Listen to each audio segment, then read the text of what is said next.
पहलगाम हमले पर पाक के साथ पन्नू।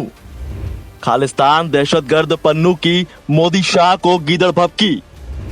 2 करोड़ सिख पाकिस्तान के साथ, तो क्या सिखों का मालिक बन बैठा है खालिस्तानी दहशतगर्द गुरपतवंत सिंह पन्नू? ऐसा तो बिल्कुल नहीं है, पर पन्नू गफलत में जी रहा है, तभी तो उसने ऐसा हास्यास्पद बयान दिया है। अब आप सोच रहे होंगे कि आखिर माजरा क्या है, तो चलिए बताते हैं। दरअसल हमेशा भारत के खिलाफ रहने वाला, भारत के खिलाफ दहशतगर्दी की साजिश करने वाला पन्नू 7 समंदर पार बैठे बैठे पाकिस्तान की गोद में बैठ गया है। पहलगाम हमले पर उसने पाकिस्तान का पुरजोर समर्थन किया है। इतना ही नहीं, खालिस्तानी पन्नू ने भारत के प्रधानमंत्री नरेंद्र मोदी और केंद्रीय गृह मंत्री अमित शाह को गीदड़ भभकी दे डाली है। अब आप और हम ये भी जानते हैं कि उससे कुछ होने वाला तो है नहीं, ये बात उसे भी मालूम है, पर फिर भी जब माहौल गर्म है तो शायद उसने भी यही सोचा कि कोरी बकवास कर दी जाए और पाकिस्तान का समर्थन हासिल करके उसके दहशतगर्दों को सपोर्ट ले लिया जाए। बात तो पूरी तरह से हास्यास्पद है, फिर भी सुन लेते हैं आखिर उसने क्या गीदड़ भभकी दी। हम भारतीय सेना को पाकिस्तान पर हमला करने नहीं देंगे। भारत में पाकिस्तान से लड़ने की हिम्मत नहीं है। हम भारतीय सेना को पंजाब से गुजरने नहीं देंगे जिससे वो पाकिस्तान पर हमला करे, क्योंकि पाकिस्तान का नाम ही पाक है। भारत में पाकिस्तान से लड़ने की हिम्मत नहीं है।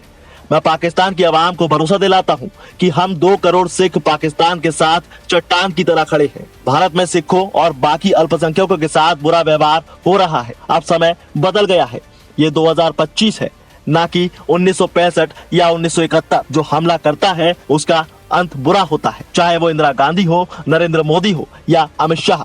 मोदी, डोभाल, अमित शाह और जयशंकर को मैं अंतर्राष्ट्रीय कानून के तहत सजा दिलाऊंगा। भारत ने पहलगाम में अपने ही हिंदुओं को राजनीतिक फायदा उठाने के लिए मारा था। भारत ने पाकिस्तान को अलग थलग करने के लिए हिंदुओं की हत्या करवाई। इसका कारण राजनीतिक कारण है, इसका कारण वोट है। पहलगाम में जो नरसंहार हुआ वो चुनाव जीतने के लिए हुआ है। ये पाकिस्तान को समझने की जरूरत है, सिख समझ चुके हैं। ऐसा पहली बार नहीं है जब खालिस्तानी पन्नू ने भारत के खिलाफ जहर ना उगला हो।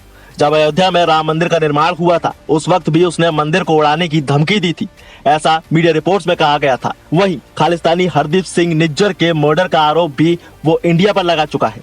ऐसे ही कई मुद्दे हैं जिसमें हमेशा वो भारत विरोधी बयान और हरकत करता रहा है। अब पहलगाम हमले के खिलाफ जब तकरीबन पूरी दुनिया पाकिस्तान के खिलाफ है, खालिस्तानी पन्नू पाक के साथ नजर आ रहा है।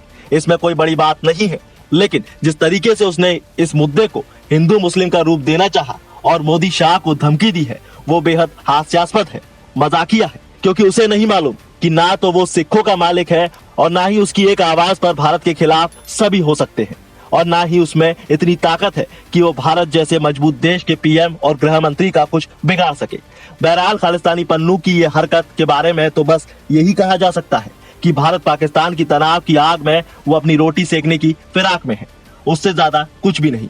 खालिस्तानी पन्नू की इस कोरी धमकी और पहलगाम हमले पर दिए गए इस बयान पर आपके क्या विचार हैं, हमें कमेंट में जरूर लिखें।